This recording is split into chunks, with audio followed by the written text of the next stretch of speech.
ज्ञान के संदर्भ में आज हम पाठ्य पुस्तक, पाठ्यक्रम और पाठचर्या की बात करेंगे।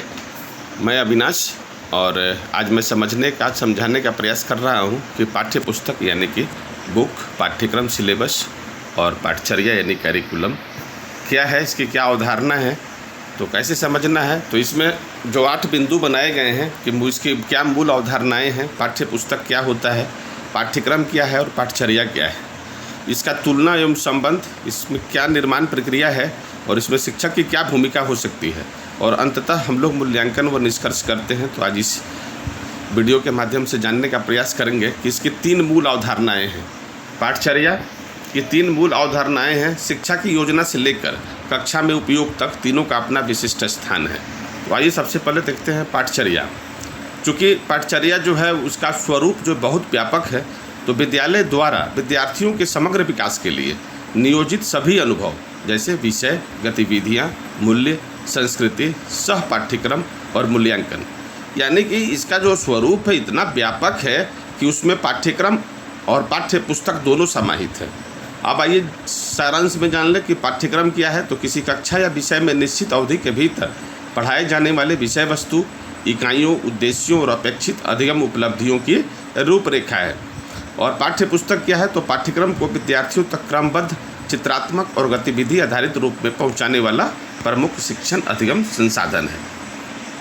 आइए इसको थोड़ा विस्तार से समझते हैं।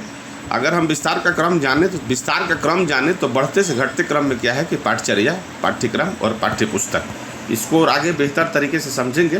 पहले हम पाठ्य पुस्तक के बारे में जानें कि पाठ्य पुस्तक क्या करती है।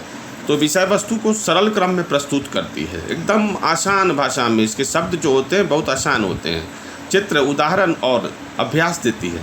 स्व अध्ययन और पुनरावृत्ति में सहायक होती है। शिक्षक को पाठ योजना का आधार देती है और मूल्यांकन हेतु प्रश्न और गतिविधियाँ देती है। पाठ्य पुस्तक कैसा होता है, तो आयु अनुकूल होता है और इसमें भाषा और उदाहरण बच्चे के स्तर के होते हैं और ये समावेशी भी है, यानी कि लिंग, भाषा, संस्कृति और विविधता का सम्मान करता है ये पाठ्य पुस्तक। और गतिविधि परक होता है, यानी कि करके सीखने का ये अवसर प्रदान करता है। वैज्ञानिक दृष्टिकोण भी होते हैं इसमें, यानी कि तथ्यपूर्ण और त्रुटि रहित होती है और आकर्षक भी होता है, यानी कि चित्र, रंग, चार्ट और स्पष्ट लेआउट होता है। और मूल्य परक, यानी कि संवैधानिक एवं मानवीय मूल्यों का ये विकास करता है। पाठ्यक्रम जो है वो शिक्षण का स्पष्ट रोड मैप है। इसको हम समझ सकते हैं इस मॉडल के थ्रू कि अधिगम उद्देश्य है इसका। इसमें विषय वस्तु होता है, समय विभाजन भी रहता है, कितने अवधि में कितना पढ़ाना है, शिक्षण विधियाँ होती है और साथ ही साथ मूल्यांकन कैसे करना है इसका भी होता है। तो अच्छा पाठ्यक्रम बताता है क्या पढ़ना है ना, क्यों पढ़ना है, कितना पढ़ना है, कब पढ़ना है, ये सारी चीज़ें ये पाठ्यक्रम बताते हैं। अब आते हैं हम पाठचर्या में। तो विद्यालयी अनुभवों की संपूर्ण दुनिया, यानी कि पाठचर्या जो है वो विद्यार्थी का समग्र यानी सर्वांगीण विकास करता है, जिसमें ज्ञान, कौशल, स्वास्थ्य और मूल्य, कला व खेल, जीवन अनुभव सारे इसमें समाहित होते हैं। यानी कि इसका शारीरिक विकास, मानसिक विकास और संज्ञानात्मक विकास, तीनों विकास, यानी कि सामूहिक रूप से कहें तो बच्चों का सर्वांगीण विकास करता है। अब यहाँ से हम थोड़ा सा देखें कि पाठ्य पुस्तक, पाठ्यक्रम और पाठचर्या में अंतर क्या है। तो इस टेबल के माध्यम से हम देख सकते हैं कि तुलना का आधार बनाया है पाठ्य पुस्तक, पाठ्यक्रम और पाठचर्या का। तो कैसे ये है, तो आधार पर है, दायरा है इसका, मुख्य प्रश्न है, रूप है, लचीलापन है और उदाहरण है। इसको पढ़ के हम समझ सकते हैं। आगे चलते हैं हम लोग। तीनों का परस्पर संबंध कैसा है, इससे हम देख सकते हैं कि इन्हें अलग अलग नहीं बल्कि एक सतत शैक्षिक श्रृंखला के रूप में समझना चाहिए। जैसे आप देखिए कि पाठचर्या का स्वरूप कितना व्यापक है, उसके अंदर हमारा पाठ्यक्रम और पाठ्यक्रम के अंदर हमारा पाठ्य पुस्तक समाहित है। यानी कि पाठचर्या जो है वो व्यापक दृष्टि और अनुभव रखता है, पाठ्यक्रम जो है विषय की योजना रखता है और पाठ्य पुस्तक जो है वो कक्षा की सामग्री है।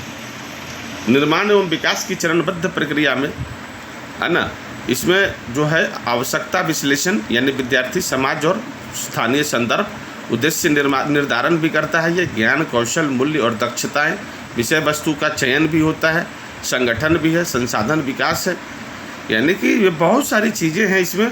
उत्तम पाठचर्या के प्रमुख सिद्धांत क्या हैं कि अगर पाठचर्या जो बनता है उसके मुख्य सिद्धांत क्या है, तो वो बाल केंद्रित होना चाहिए, प्रासंगिकता होनी चाहिए, उसमें सारे समावेशन होने चाहिए और लचीलापन भी होना चाहिए और अनुभव से भरपूर होना चाहिए और साथ ही साथ कंटिन्यूअस इवैल्यूएशन यानी सतत मूल्यांकन भी होना चाहिए। शिक्षक की भूमिका क्या है पुस्तक से आगे सीखने की? शिक्षक की क्या भूमिका है, तो वो मूल्यांकनकर्ता के रूप में है, नवाचारी के रूप में है, व्याख्याकार के रूप में है, समावेशी मार्गदर्शक के रूप में है, अनुकूलक हैं, सुविधा दाता हैं, यानी एक बच्चे के लिए वो संपूर्ण रूप से वो हमेशा तत्पर रहते हैं ताकि बच्चा अपने जीवन में आगे बढ़े, खुश रहे। चलिए एक अच्छा उदाहरण देते हैं, जल संरक्षण विषय कैसे जुड़ता है। तो पाठचर्या में जल संरक्षण क्या करता है कि पर्यावरणीय जिम्मेदारी, जीवन कौशल, समुदाय एवं जुड़ाव करवाता है। पाठ्यक्रम क्या करता है, तो जल के स्रोत, उपयोग, संरक्षण तथा परियोजना कार्य करवाता है और पाठ्य पुस्तक में इसके पाठ, चित्र, कहानी, प्रश्न, प्रयोग और अभ्यास रहते हैं और सारे जब कंबाइंड हो जाते हैं तो कक्षा अनुभव क्या कहता है कि स्थानीय जल सर्वेक्षण, पोस्टर, भूमिका, अभिनय, संकल्प आदि हम लोग बच्चों से करवाते हैं।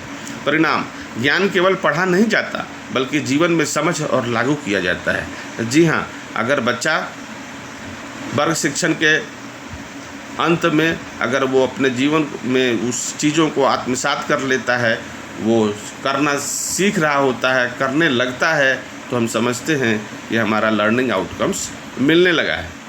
मूल्यांकन क्या सीखना सफल हुआ, तो संतुलित मूल्यांकन के उपकरण क्या क्या हैं, तो मौखिक प्रश्न एवं चर्चा है, लिखित कार्य एवं कार्यपत्रक है, परियोजना, पोर्टफोलियो और प्रस्तुति, अवलोकन, चेकलिस्ट और रूब्रिक, सहपाठी और स्वमूल्यांकन और वास्तविक जीवन में अनुप्रयोग आधारित कार्य। तो कह सकते हैं कि मूल्यांकन का उद्देश्य केवल अंक देना नहीं बल्कि सीखने में सुधार करना है। सारांशतः हम कह सकते हैं कि सबसे व्यापक अवधारणा कौन सी है, तो पाठचर्या है। कब और क्या पढ़ाना है यह पाठ्यक्रम बताता है और कक्षा में मुख्य सामग्री संसाधन क्या है, तो यह पाठ्य पुस्तक है। तो कह सकते हैं एक पंक्ति में इसे कि पाठचर्या दिशा देती है, पाठ्यक्रम रास्ता बताता है और पाठ्य पुस्तक यात्रा का प्रमुख साधन बनती है। तो इस प्रकार ये वीडियो यहीं समाप्त होता है। अगर अच्छी लगे तो लाइक और सब्सक्राइब जरूर कीजिएगा। धन्यवाद।